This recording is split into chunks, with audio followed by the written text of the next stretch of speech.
Hello friends, welcome to my YouTube channel, Attorney Immigration Lawyer. Ako po si Attorney Elaine Antonio Bordeaux. I'm based in the United States. I'm an immigration lawyer since 2008.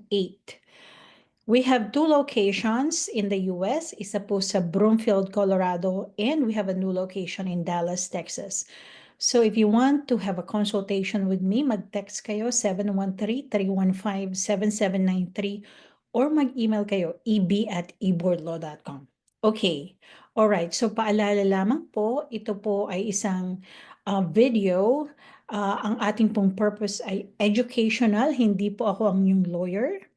At wala pong nakikreate na attorney-client relationship sa pakikinig po ninyo sa akin. So hindi po ito kapalit ng actual consultation with your immigration lawyer. Okay, so ito po, requested po sa atin ang topic natin for today. Alam nyo, tuwing New Year, marami pong mga kakaroon ng mga New Year's resolution. Sabi nila, aayusin na nila ang kanilang immigration status. Magsi-citizen na sila, magi-green card na sila.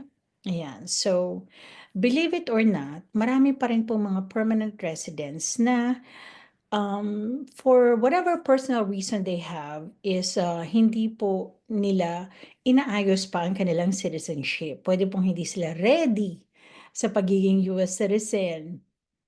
Ako po, when I became a permanent resident, for the longest time ay hindi ako nag-apply ng citizenship. Okay, ng US citizenship. Until one day, I realized na, I've been living in this country for a long time. This country has been so good to me.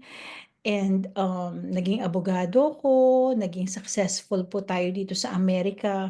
And I'm married to an American citizen na military, na veteran. So sabi ko, you know what, maybe it's time for me to become a US citizen. And we did that few years ago. And meron po akong video when I shared to you my experience. So ito pong topic natin, requested po ito. Second episode for the year 2025. Ang date po natin is January 8. Ayan po. So today I'm going to talk about applying for naturalization, yung N400 application, kung kayo po ay married sa US citizen. Okay? Alright, so I'm gonna go over the requirements, pati yun na yung eligibility requirements, pati na rin po yung mga supporting evidence that we need. Alright, so as I said, if you want to schedule a consultation, mag-text kayo 713-315-7793 or mag-email eb@eboardlaw.com. We have two locations, pero po ang consultation namin ay Zoom lamang. But we have two offices, one in Dallas and then one in Colorado. Okay, so I'm going to share to you my screen para po mas madali ay i-share ko na itong information from USCIS website. So marami nagsasabi, attorney, kailangan ba namin ng lawyer para mag-submit ng naturalization? Okay, so ang makakasagot po niyan ay kayo mismo. Kung naiintindihan niyo yung proseso or if kayo naman po yung may tipo na na-overwhelm kayo sa mga documents and you just want to have a professional take care of it, of course, kung ganun po kayo, it's better to hire a professional. Pero kung kayo naman po ay tipo na talagang matyaga kayo and gusto nyo na kayo talaga yung pa-process ng application, then you can do that.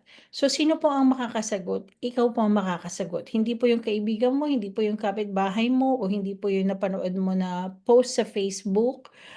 Ikaw ang makakasagot kung kailangan mo ng abogado or ng legal professional to help you. Okay? So, you have two options. You can get a private lawyer, yung mga lawyers po na may mga opisina who can help you, or you can go to a nonprofit organizations. Marami po mga nonprofit organizations that can help you. Alam mo, number one po ang Catholic Charities. And then, meron po usually po sa mga cities, may mga programs sila. Yung iba ay okay lang po na maghintay sila. And that's perfect for them. And they want to save some money, of course, kasi hindi po ganun kalaki ang payment ng fees. Pero yung iba naman po ay hindi makapaghintay and gusto po talaga nila nung attention na immediate. So, they go for private attorneys. So, option niyo po 'yan at kayo ang magde-decide, okay? But for now, we're gonna talk about applying for citizenship para dun sa mga nag-asawa ng American citizens. And, this is easy. Go to USCIS website and we're gonna go over this. So meron pong tinatawag na eligibility requirements. Ito po yung mga kailangan mong meron ka, okay, para mag-file, okay? So number one, yung edad, dapat at least 18 years old. Ang form that you're going to submit is N400 application. Now, I want to tell you na hindi po ito substitute sa pagkonsulta sa lawyer at hindi po ako ang inyong abogado. Educational purpose lamang po ito. Pangalawa, dapat lawfully admitted as permanent resident for at least 3 years. So 3 years immediately before you file the N400. And dapat living in marital union with U.S. citizen during the 3 years immediately before the date of the filing. And while they adjudicate your application. Okay, so I will simplify. Dapat because you live with your husband, with your petitioner or your wife or your spouse. So dapat kasama mo pa siya during the 3 years before the filing and habang ina-adjudicate yung N400 application. So yung mga hiwalay na, so yung mga nagdivorsyo, hindi na po kayo papasok sa 3 years. So dapat 5 years na kayo. Okay, simple po yun, ano? Pag magkasama pa kayo, before the filing and during the adjudication, 3 years lang. Pero pag naghiwalay before the filing or nag-divorce, 5 years na po ang kailangan. Okay. Meron din pong residency requirement. Ito po yung you must have lived at least 3 years dun sa state or USCIS district having jurisdiction of the place. Ayan. So, kaya po ako kumukuha ko for purposes of evidence yung mga bills ninyo for the last 3 months before filing. Okay? Dapat merong continuous residence. Ito po, crucial, continuous residence and physical presence. So, dalawa po yan, magkaibang requirements. Continuous residence for at least 3 years before the date of filing. So, yung mga nagbakasyon ng mahigit 6 na buwan, ayan, kailangan mong patunayan na you maintain continuous residence, okay? Tapos, physical presence, ito po yung actual nyo. Physically, you are in the US at least 18 months out of the 3 years immediately before the date you file the petition or the application. Okay? 18 out of 3 months. Now, I want to make sure na ako po ay nagre-record. Ayan, recording naman. Okay? So, ang physical presence is 18 months out of 3 years. Okay? Yan ay para dun sa mga ang asawa ay US citizen. Para dun naman sa hindi marriage with US citizen, 30 months out of 5 years. Okay? Ito po, must be able to read, write, and speak English and have knowledge and understanding of the fundamentals of the history of the United States and the principles and form of government of the US. Ayan. So, kaya kailangan nyo pong maghanda. Most of the Filipinos po, wala po tayong problema sa reading, writing, and speaking English because sa ating pong school system sa Philippines, di ba, ang haba ng pag-aaral natin ng English. Pero yung understanding the history of the United States, yung forms of government, yan po, kailangan yung mag-aral. Meron po tayong isang episode about that. Panoorin po ninyo. And dapat po ay mayroon kayong good moral character. Yan. So, kung kayo po, so eto, be a person of good moral character. You have attached to the principles of the Constitution of the U.S. and well disposed to the good order and happiness of the United States for at least 3 years immediately before the date you file the N400 application. And you take the oath of allegiance. Ayun. So, dapat po meron kayong good moral character. So, kung meron kayong issue sa taxes, kailangan niyo pong ayusin yan. Kung meron po kayong mga criminal cases, kailangan niyo pong ayusin yan. And I strongly advise you, kung meron po kayong criminal arrest, criminal cases, criminal conviction, do not file this on your own.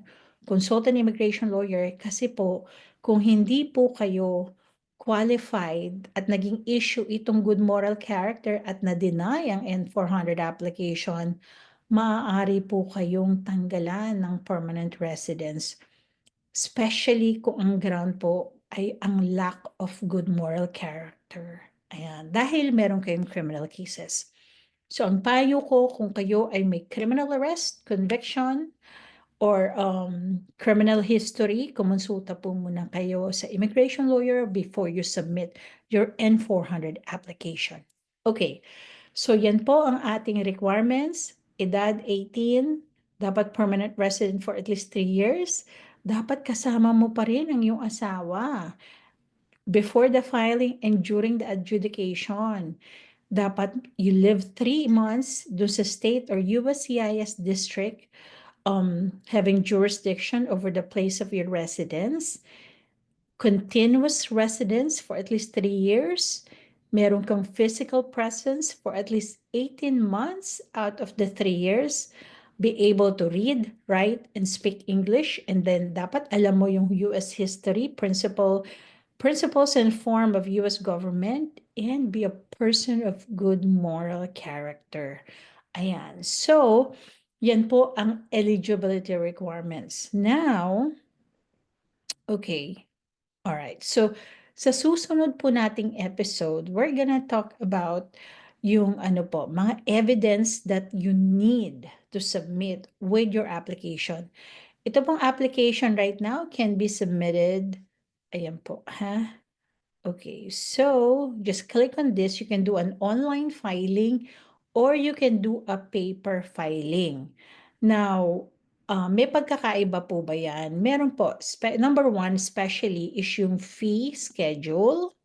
Okay, so you can see here, kapag paper filing ay mas mahal, 760 versus online filing fee, which is only 760. Okay, ngayon, may mga tao po na hindi pa sila komportable masyado sa online filing and they go for paper filing. Ito po ay mas mahal ng $50, so it's $760. Now, if your documented annual household is not more than 400% of the federal poverty guidelines, so pwede po kayong humingi ng diskwento. Ito po ay $380. Okay?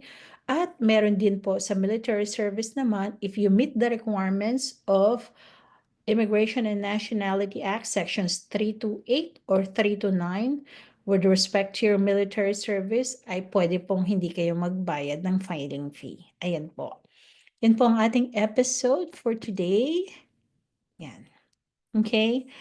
Sana po ay nagustuhan ninyo. Kung nakatulong ako sa inyo, mag-like kayo and share this to your friends. And tulungan nyo akong magkaroon ng maraming subscribers. Please support my channel, Attorney E. Immigration Lawyer. Pati na rin po ang aking Facebook page. And if you want to schedule a consultation, mag-text 713-315-7793 or mag-email eb@eboardlaw.com. Until next time, bye.